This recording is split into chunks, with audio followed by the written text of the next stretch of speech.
Alright, what's going on, my fellow adventurers, and welcome back to another exploration adventure. We're getting back from roots again today. Got some small creek stuff happening. Been throwing plastics up under the bridge here.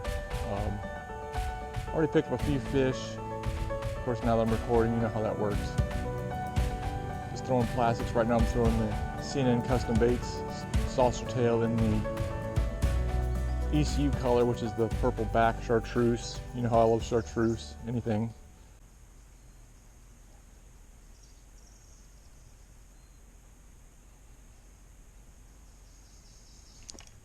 Ooh, that's a good fish.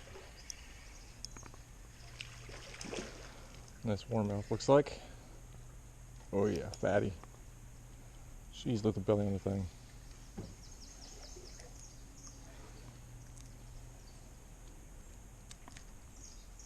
Jeez, it's wide.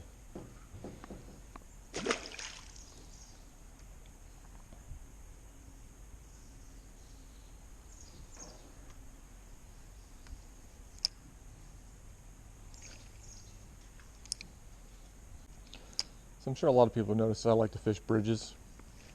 It's not just a bridge thing per se, it's a structure thing for me. And if you know anything about fish, is fish relate to structure. And sometimes bridges are the biggest piece of structure, provide shade, differentiation in the current, little current breaks and seams. You'll often get stuck in a tree. Yeah, sometimes.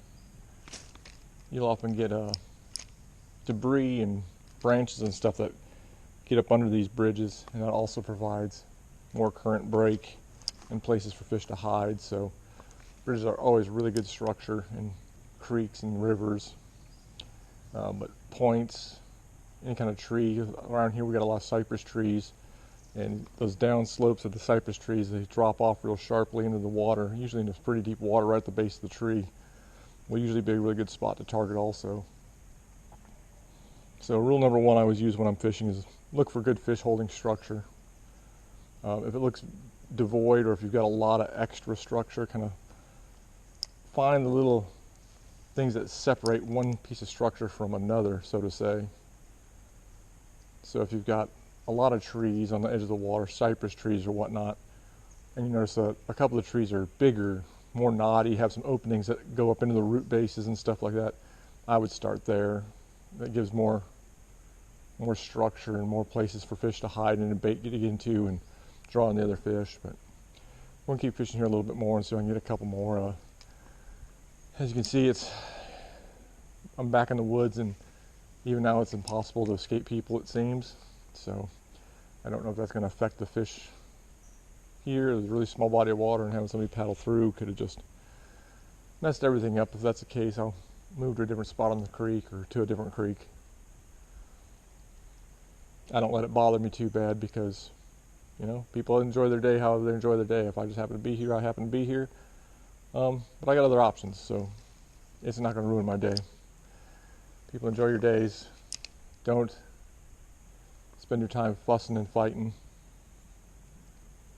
I mean, we all get upset at things sometimes, but life's too short to not enjoy what we do just because something like that happened.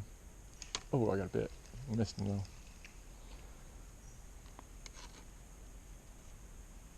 Gonna have to get a few more of these. They do really well, but I'm down to I think this is about my last one. I think I got one more of my shiner colored ones, but ECUs, I know this is my last one. Oh man, little guy's coming up and grabbing it. Got some of the creature baits I may switch back to. That's what I started off with and did all right, but I know this bait here tends to pull the bigger fish, and that last warmouth was definitely the biggest fish I've caught so far today. Oh, that's another. Oh, he came off. Shoot, that was another good one. Holy cow, I don't know what that was. That sucker wanted it though. Holy crap. I just kind of threw a little bag together today. My small shoulder bag, and I didn't realize I didn't grab my preferred jigs. I've got some jigs, these 1/64 ounce jigs, but they are They don't hold a bait on real well. And their hook is functional, but it doesn't stick fish the best I've seen. Stuff like that happens quite a bit with them, it appears. It's all kind of preference. I mean, I've caught a ton of fish on them, don't get me wrong. And I'm not saying I've lost more fish than I've caught. Overall, I just think the performance of them isn't as good as others I've used. But it's better than nothing, you know?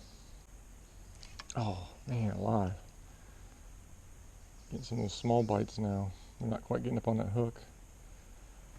I almost wish this bait was about a 1/8 of an inch shorter sometime. When I'm throwing this up in Iowa in the walleye hitting it, I almost wish it was an inch longer. Either way, you see, fish hit it all over the place. But yeah, see these jigs, it's like I just only caught one fish, and just every time I set the hook or have to do anything, the lure comes off, but the bait keeper is not good at all. I don't know how people throw lures on jigs without a bait keeper at all. Some of those slick shank hooks would drive me insane.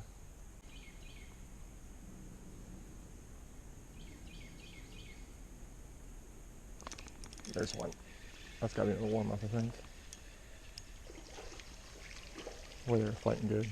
Yeah, nice flyer. Real nice flyer. They hit a 2-inch bait. They're a good one. Pretty fish. I love catching those. Whoa. Oh, damselfly about hit me in the face. I bet they'll still bite it if I can. Oh, I stuck it right to the wall. Oh, I cast it in a spider web. Look, it's a spider falling off the wall. Oh, he got hit. That's definitely a flyer. I can tell by the way he's shaking. Yep. That's funny. Look, just whoop. Oh, sorry, buddy. Got a barred owl over here calling in the woods. Prothonotary warblers going off up and down the stream. Dragonflies, damselflies buzzing around. Love this time of year. Probably have a wood tick crawling at my butthole, but maybe that's not my favorite thing this time of year. Take the good with the bad. Water's warm, fish are real active. I'm just going to swim it the whole time mostly. Once in a while I'll let it sink and drop down, but it's usually a constant slow retreat with a real fine twitch to it. And it, oh man, I was going to say just like that, and then one popped it. This angle is really hard to see, but let's see if I can dangle a couple off the bridge here. There's usually a few that like to sit right in here. Oh, yep, there's down there.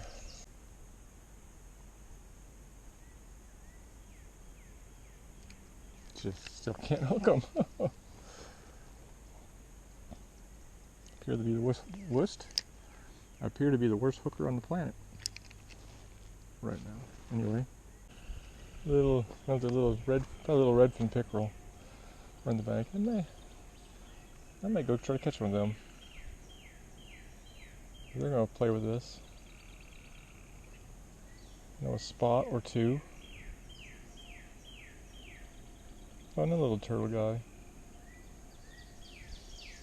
Yeah, let's go do that. Let's go see if we find a redfin. That has changed. There's nothing in here. I see a snapping turtle. There's a snapping turtle right there on the bottom. Well, it's been a little over a year since I've been to this little bridge. Usually you look at the spot when the water gets low, because it's kind of the pocket for everything. Ooh, looks good. It's real low, but for here, that's a good thing. Let's see if I can give you all an angle to see here.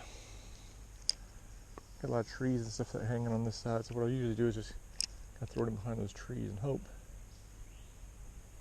somebody's hanging around. Yep. Dang. Got hit right out of the gate. That's a good sign.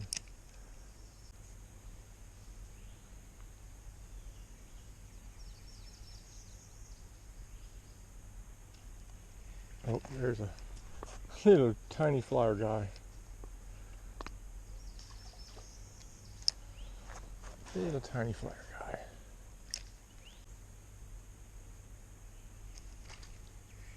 A little flyer.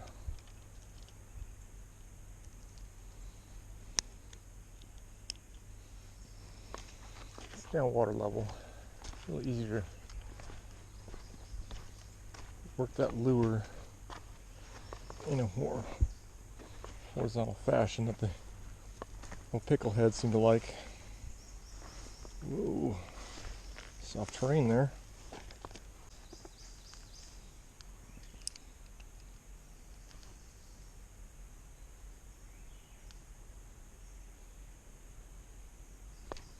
There's a fish.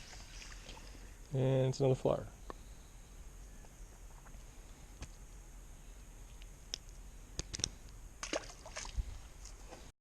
Alright, we found our way over to Cece's Bend. While everything upstream is considerably low, this is up a little bit, maybe normal? Odd. Some kind of blockage from here to there, something. Just try to dabble in the banks and see. There's not much current moving, so. Did see a gorgeous erythristic garter snake on the way here. Unfortunately, I didn't get a chance to get any video of it.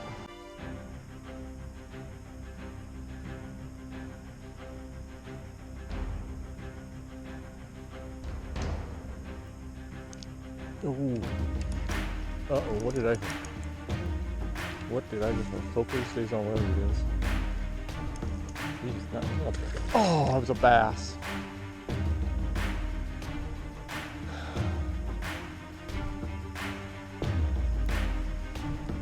Not a 12, 13-inch bass.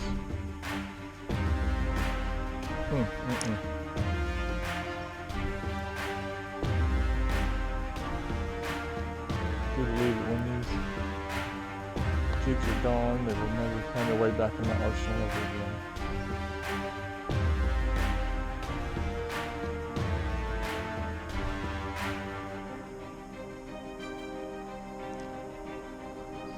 Another fish? Oh my gosh, it was another fish! And it pulled off too! The hook's not bent out, I don't know. I wonder if it's a bedding fish. That was like I dropped it right back down on his face and he was like, oh. There's no way.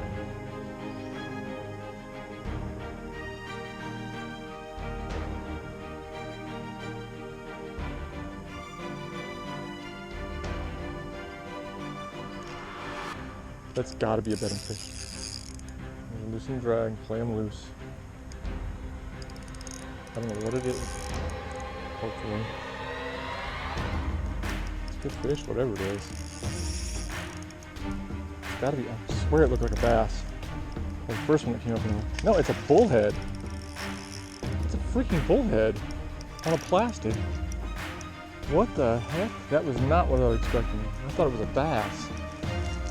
The real question is, how did they pull off their bullheads? That's a nice bullhead too. I mean, that is a tank bullhead. Holy cow. Look at that plastic right in the corner of his mouth. Son of a gun. Must be some scent on that plastic. There it goes. Beauty. Is there more than one? God, that can't be the same fish. 3 times in a row. I mean, I guess it could. I'm hoping not, but that was cool.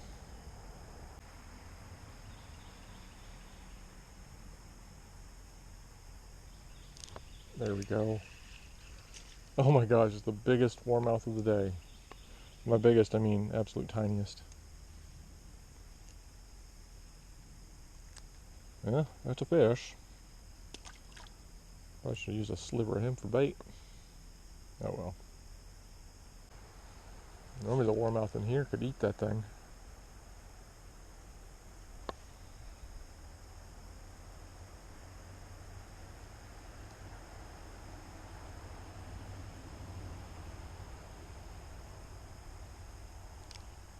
Here's another one.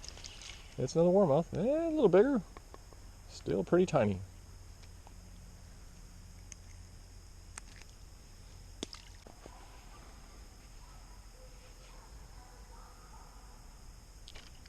There's one. Another warmouth. Let's see, with a warmouth, when they hit that thing, that little creature bait, it is gonzo. Whoop, get splashed. Nope, good. Not the class of fish we're looking for, but definitely the right reaction to it. Oh, he's on there. What is that? Tiny. How on earth? That's a warmouth too. Oh my gosh, talk about ambitious. Wow. He really wanted that thing though, didn't